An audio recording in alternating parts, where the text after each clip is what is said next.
प्यारे बच्चों, तृतीय वर्ष के यूनिट संख्या 3 में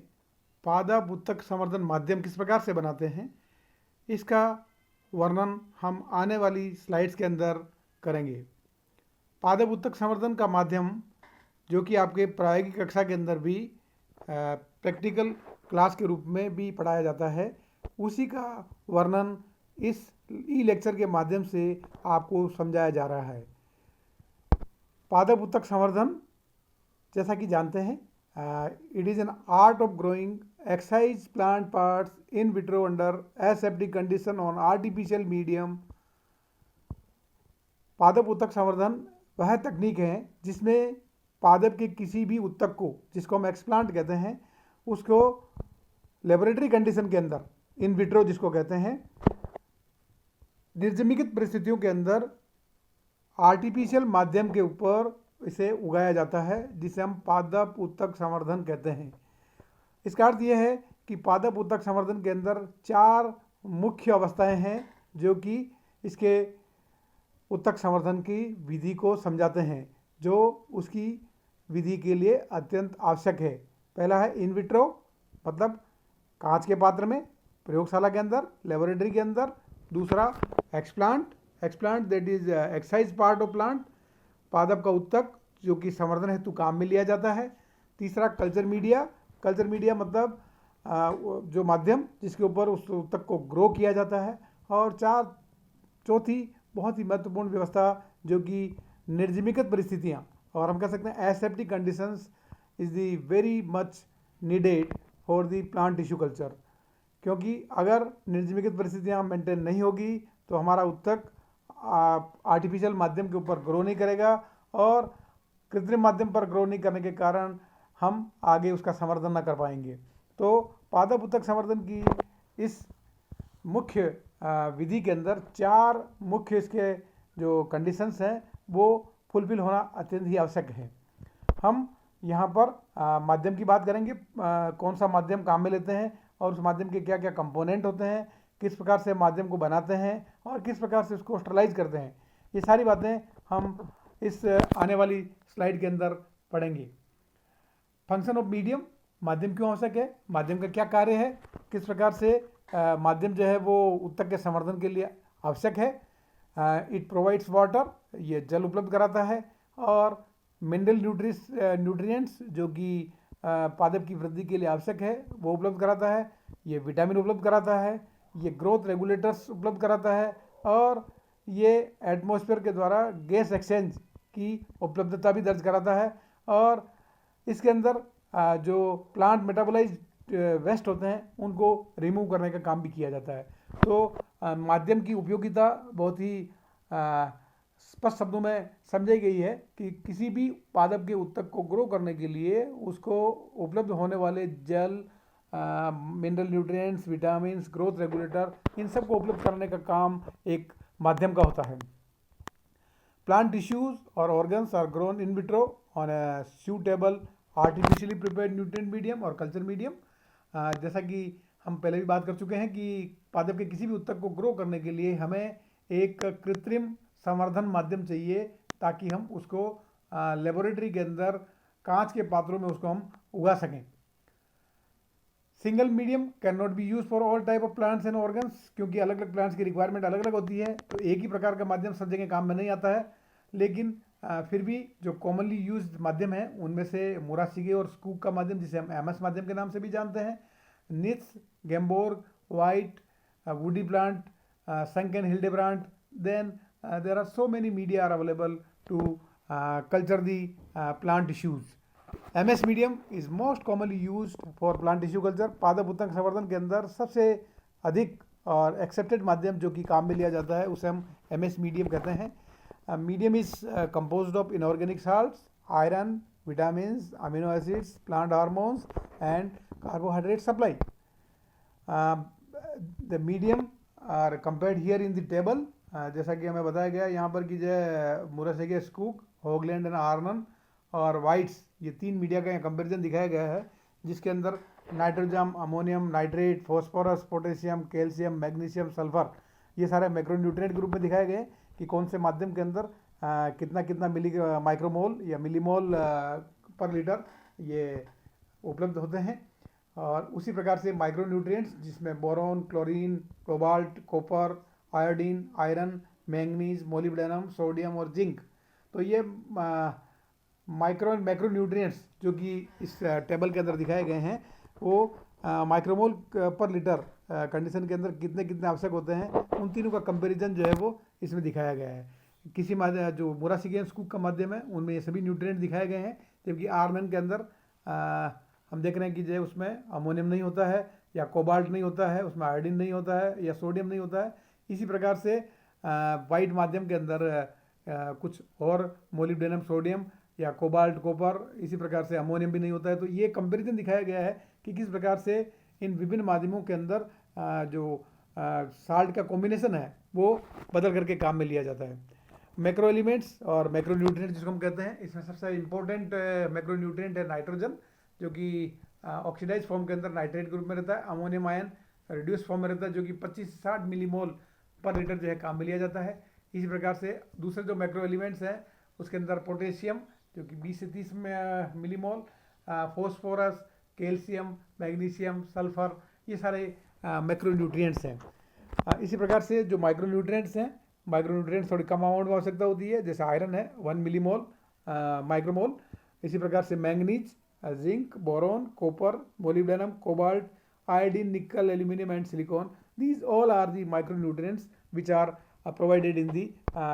कल्चर मीडियम। जो ऑर्गेनिक कंपाउंड्स हैं उसके अंदर सबसे इम्पोर्टेंट सोर्स होता है शुगर या जो कि सुक्रोज के नाम से जाना जाता है सनली। और सुक्रोज जो है वो सबसे पौधा उत्तक को एब्जॉर्ब करने के लिए सबसे महत्वपूर्ण सुक्रोज जो है शुगर के रूप में काम में लिया जाता है, जो कि 1 लीटर माध्यम के अंदर 20 से 40 ग्राम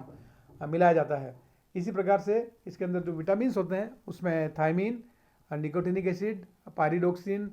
और मायोइनोस्टॉल, ये सारे जो है विटामिन के सोर्स होते हैं जो कि माध्यम के अंदर उपलब्ध कराए जाते हैं। अदर कंपाउंड के अंदर एक्टिवेटेड चारकोल डाला जाता है। अगर किसी पर्टिकुलर प्लांट के अंदर जो है एक्सुडेट्स ज़्यादा निकलते हैं और उनमें टेनिन्स की मात्रा ज़्यादा होती है तो वहाँ पर एक्टिवेटेड चारकोल माध्यम के अंदर डाला जाता है, जो कि माध्यम से उन टेनिन्स को और जो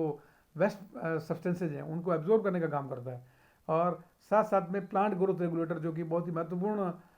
कंपोनेंट होते हैं किसी माध्यम का, क्योंकि पादप की वृद्धि को प्रोत्साहित करने वाले यही प्लांट ग्रोथ रेगुलेटर हैं जो कि ऑक्सीन, साइटोकाइनिन और जिबरेलिन के नाम से जाने जाते हैं। जो सपोर्ट सिस्टम है दूसरे उसके अंदर माध्यम के अंदर अगर जो कि सीवीड से प्राप्त होता है, अगेरोज है, फाइटाजेल है जो बैक्टीरिया से प्राप्त होती है, मिक्सचर्स हैं Phytagar, mechanical bridges, rafts and sand, ये सारे जो हैं वो सपोर्ट सिस्टम्स हैं माध्यम के अंदर, जिसमें उत्तक को एस्टेब्लिश करने के लिए या रखने के लिए और उसको ठोस संवर्धन माध्यम प्रदान करने के लिए इन सभी चीज़ों को उपयोग में लिया जाता है। माध्यम फॉर्मुलेशन जो कि कई सारे अवेलेबल हैं और अलग अलग साल्ट कंसनट्रेशन के अंदर अलग अलग जो है वो आपको भिन्न भिन्न साल्ट कॉम्बिनेशन पाए जाते हैं और कई सारों के अंदर कुछ प्रेजेंट होते हैं, कुछ एब्सेंट होते हैं। ये सारे मीडिया फॉर्मुलेशंस रिक्वायरमेंट के अनुसार बनाए जाते हैं। Salts are supplied in the form of macronutrients, that is nitrogen, magnesium, potassium, calcium, micronutrient that is copper, nickel, manganese, cobalt. Iron is supplied in the form of the chelated form, that is FeEDTA, ferric sodium ethylene amine tetrahexacetate के रूप में जो है वो पाया जाता है, जिसे हम आयरन का सोर्स कहते हैं। विटामिन जैसा कि मैंने बताया कि मायोइनोस्टॉल या मीजोइनोस्टॉल, थायमीन, निकोटिनिक एसिड, पायरिडोक्सिन, ये सारे काम में लिए जाते हैं। अमीनो एसिड्स जिसके अंदर मोस्टली ग्लाइसिन काम में लिया जाता है और कार्बोहाइड्रेट जो है वो सुक्रोज के फॉर्म में सप्लाई किया जाता है। फाइटो हार्मोन्स जैसा कि मैंने आपको बताया मुख्य रूप से ऑक्सीजन और साइटोकाइनिन काम में लिया जाता है और इनके जो भी केमिकल फॉर्म्स हैं और कंसनट्रेशन है वो प्लांट टू प्लांट उनकी रिक्वायरमेंट के अनुसार उनका रेशो वेरी करता है। कहीं ऑक्सीजन की ज़्यादा जरूरत होती है, कहीं साइटोकाइनिन की ज़्यादा जरूरत होती है। आपका उद्देश्य क्या है, किस उत्तक को आप ग्रो करना चाहते हैं और उत्तक से आप क्या प्राप्त करना चाहते हैं, इन सभी के आधार पर माध्यम की रिक्वायरमेंट निर्धारित होती है और उसके अंदर जो है हार्मोन किस प्रकार का डाला जाना चाहिए वो भी इसी के ऊपर डिपेंड करता है। लेकिन सामान्यतः ऑक्सीजन्स के अंदर indole acetic acid, naphthalene acetic acid, indole butyric acid काम में लिए जाते हैं। इसी प्रकार से साइटोकाइनिन के अंदर काइनेटीन, 6-फॉरप्राइल अमीनोप्यूरिन, जिसको हम काइनेटिन का जो जेनरिक नेम है, और इसी प्रकार से BAP, जिसको हम बेंजाइल अमीनोप्यूरिन कहते हैं, और G18 जो कि एक नेचुरल साइटोकाइनिन है, ये भी न्यूट्रिएंट माध्यम के अंदर काम में लिया जाता है। तो ये सारे ग्रोथ हार्मोन्स है जिसके अंदर ऑक्जीन्स और साइटोकाइनिन्स जो है वो मुख्य रूप से माध्यम के अंदर मिलाए जाते हैं। दी माध्यम जो कि केमिकली डिफाइंड न्यूट्रिएंट मीडियम हो सकता है, केमिकली अनडिफाइंड न्यूट्रिएंट माध्यम हो सकता है, और कॉम्प्लेक्स एक्टिवेट्स हो सकते हैं जिसमें माध्यम के अंदर कोकोनट मिल्क है, कैल्शियम हाइड्रोलाइसेट है, ईस्ट एक्सट्रैक्ट है, वाटरमेलन जूस है, ये भी माध्यम के अंदर कई बार ऐड किए जाते हैं। जो माध्यम सॉलिड या जिसको हम सेमी सॉलिड कहते हैं, ठोस या अर्ध ठोस माध्यम जो होता है, उसके अंदर अगर अगर का प्रयोग किया जाता है। जो सॉलिड मीडियम होता है उसके अंदर 6 से 8% अगर अगर काम में लिया जाता है। जो सेमी सॉलिड होता है उसके अंदर अगर की मात्रा को थोड़ा कम कर दिया जाता है, और इसी प्रकार से अगर वो लिक्विड माध्यम है तो उसके अंदर अगर का उपयोग नहीं किया जाता है। ये केवल सेल सस्पेंशन कल्चर के अंदर, या जिसे हम कहते हैं निलंबन संवर्धन के लिए तरल संवर्धन माध्यम काम में लिया जाता है, उसमें अगर अगर का उपयोग नहीं किया जाता है। It is convenient to prepare stock solutions. How to prepare the medium in the tissue culture laboratory, and these all stock solutions are mixed together in appropriate quantities, constituents the basal medium. It is not feasible to weigh and mix all the constituent of the nutrient media for the preparation of the small quantity of the nutrient medium. And it also provides flexibility to try different combination of the nutrient medium. जैसा कि इस slide के अंदर कहा गया है कि माध्यम को बनाने के लिए हम किसी भी माध्यम के अंदर जो है छोटी छोटी क्वांटिटीज़ को, जो है मान लीजिए उसके अंदर ऐसे 50 कंपोनेंट है, तो उसको हम हर समय वेइंग बैलेंस पर रख करके जो है 1 मिलीमोल और 5 मिलीमोल को तोल नहीं सकते। तो इसके लिए क्या करना होता है कि हमें एक स्टॉक सॉल्यूशन बनाना पड़ता है, और स्टॉक सॉल्यूशन बना करके उसको पिपेट के माध्यम से उसी अमाउंट को हम पिपेट आउट करके और उन सबको मिक्स करके और माध्यम को निर्माण करते हैं। तो किसी भी टिश्यू कल्चर लेबोरेटरी के अंदर हर बार उस न्यूट्रिएंट को तोलने के लिए ये प्रयोग नहीं किया जाता है, और उसको एक स्टॉक सॉल्यूशन बना करके ही उस माध्यम का निर्माण किया जाता है। Culture medium supports the growth of microbes, bacteria, fungi. These grow fast and kill the plant cells. Microbes may come from the glass vials, instruments, nutrient medium, and also from the plant material. Therefore, the surface of the plant tissues and all living and non-living articles, including nutrient medium, must be sterilized. जैसा कि slide में कहा गया है कि किसी भी culture माध्यम के ऊपर बैक्टीरिया और फंजाई की जो ग्रोथ होती है वो बहुत तेज़ी से होती है, और प्लांट सेल की ग्रोथ के कंपैरिजन में अगर हमारे किसी भी एक्शन के द्वारा अगर उस कल्चर माध्यम के ऊपर अगर बैक्टीरिया फंजाई पहुंच गई तो हमारा जो पादप उत्तक है वह ग्रो नहीं कर पाएगा, और उसके ग्रो नहीं करने के कारण हमारा एक्सपेरिमेंट फेल हो जाएगा। तो ये बहुत ज़रूरी है कि हम इन सारे माइक्रोब्स को रोकें, और माइक्रोब्स के जो आने के सोर्स हैं वो ग्लास वेल हो सकता है, कोई इंस्ट्रूमेंट हो सकता है, न्यूट्रिएंट माध्यम हो सकता है, या कोई प्लांट मटेरियल जो हम बाहर से लाएँ फील्ड से वो हो सकता है। तो इन सभी चीज़ों से बचने के लिए जो स्टरलाइज्ड कंडीशन है, उसी प्रकार से जो भी आर्टिकल्स हम काम में ले रहे हैं टिश्यू कल्चर एक्सपेरिमेंट्स के लिए, उन सबको स्टरलाइज करना बहुत ही आवश्यक है। और इसी क्रम के अंदर जो न्यूट्रिएंट मीडिया जो बनाया जाता है, जिसे हम MS मीडियम कहते हैं, उसको भी स्टरलाइज करना अत्यंत आवश्यक होता है, और इसीलिए इसे हम स्टरलाइज करते हैं। Sterilize of non living articles, जो नॉन लिविंग आर्टिकल्स हैं उनको स्टरलाइज करने के लिए जिसमें न्यूट्रिएंट मीडियम है, ग्लासवेयर है, डिस्टिल वाटर है, इंस्ट्रूमेंट्स हैं, इनको ऑटोक्लेविंग के माध्यम से निर्जमीकृत किया जाता है। और ऑटोक्लेविंग एक, जैसा कि हम पहले बात कर चुके हैं आपको हम एक लेक्चर के अंदर, कि ऑटोक्लेव क्या होता है और ऑटोक्लेव किस प्रकार से न्यूट्रिएंट मीडियम को जो है वो स्टरलाइज करता है। तो ऑटोक्लेविंग जो है वो 15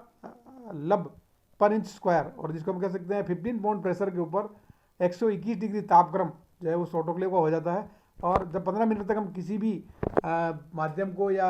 ग्लास वेयर्स को या डिस्टिल वाटर को जब उसके अंदर हम रखते हैं तो वो सारे के सारे उसके अंदर स्टरलाइज हो जाते हैं, और उसके अंदर कुछ भी उसके अंदर माइक्रो ऑर्गेनिज्म बचता नहीं है। इसी प्रकार से अगर हम ग्लास वेयर्स को हीटिंग से स्टरलाइज करना चाहते हैं, जो कि ओवन के द्वारा किया जाता है, तो उसके अंदर ओवन के लिए 150 डिग्री टेम्परेचर रखा जाता है, और उसको 3 से 4 घंटे तक उसके अंदर रखा जाता है। तो ओवन के अंदर वो सारे ग्लास वेयर्स जो है वो स्टरलाइज हो जाते हैं। लेकिन थर्मोलेबल कंपाउंड अगर कोई है जो कि टेम्परेचर सेंसिटिव है और उसके विघटन का खतरा है, तो उसे बैक्टीरियल फिल्टर्स, जिसे हम कह सकते हैं जो पोरस फिल्टर्स आते हैं, बैक्टीरियल फिल्टर, जो कि जिनकी पोर साइज बहुत ही छोटी होती है और उसमें से कोई भी माइक्रो ऑर्गेनिज्म पास नहीं हो सकता, उन सारे थर्मोलेबल कंपाउंड्स जिसके अंदर एंजाइम्स भी हो सकते हैं, कुछ ग्रोथ रेगुलेटर्स हो सकते हैं जिनके डिग्रेडेशन का खतरा होता है, उनको बैक्टीरियल फिल्टर्स के द्वारा स्टरलाइज किया जाता है। तो टिश्यू कल्चर के अंदर जो भी माध्यम हम बनाते हैं उन माध्यम को हमें बैक्टीरियल फिल्टर्स के द्वारा या ऑटोक्लेविंग के द्वारा या ओवन के द्वारा उन्हें स्टरलाइज करना अत्यंत ही आवश्यक है। तो tissue culture media is sterilize by autoclaving the glasswares and some other iron instruments, they are sterilized by oven, and the thermolabile compound which can be degraded are being sterilized by bacterial filters. Tissue culture laboratory के अंदर, जैसा कि मैंने आपको इस पूरी ई lecture के अंदर बात की है कि किस प्रकार से हम माध्यम बनाते हैं, तो आप देख रहे हैं कि जिसके अंदर माध्यम बनाने के लिए जब हम अगर स्लांट और अगर प्लेट, ये जो आपको दिखा रखी है, और डिफरेंट केमिकल्स हैं जिसका मैंने बताया कि आपको पहले स्टोक सोल्यूशन बनाना होता है, और स्टोक सोल्यूशन बना करके 1 लीटर के लिए जितना भी आपको आवश्यक है उसको एक पिपेट के माध्यम से उसको पिपेट आउट कर लिया जाता है, और पिपेट आउट करने के बाद में इन सब को आपस में मिला करके और हल्के गर्म पानी के अंदर इन सभी चीज़ों को एक बार मिक्स करके, और 0.8% अगर जिसको माध्यम को सेमी सॉलिड बनाना होता है, क्योंकि अगर ठंडे पानी के अंदर घुलता नहीं है तो उसको हम एक नवाए पानी के अंदर या जिसको हम गर्म पानी के अंदर अगर डाल करके उसको हिलाते हुए घोलते हैं तो वो माध्यम जो है घुल करके और तैयार हो जाता है, और उसको 1 लीटर मेकअप कर लिया जाता है। और मेकअप करने के बाद में उन्हें टेस्ट ट्यूब या पेट्री प्लेट या फ्लास्क के अंदर उनको भर करके, और उसके पहले हमें उसका माध्यम का pH 5.8 एडजस्ट करना होता है, और वो हम pH मीटर के माध्यम से उस माध्यम का हम pH भी निर्धारित करते हैं, क्योंकि 5.8 pH पर ही पादप के ऊतक सबसे अच्छा एब्जॉर्बेंस करते हैं, और एब्जॉर्ब करने की जो उनकी कैपेसिटी होती है वो इस pH पर सबसे अच्छी होती है। तो उस माध्यम का हम pH मीटर के माध्यम से पहले pH निर्धारित करते हैं। अगर उसके अंदर pH ऊपर या नीचे है तो हम एसिड या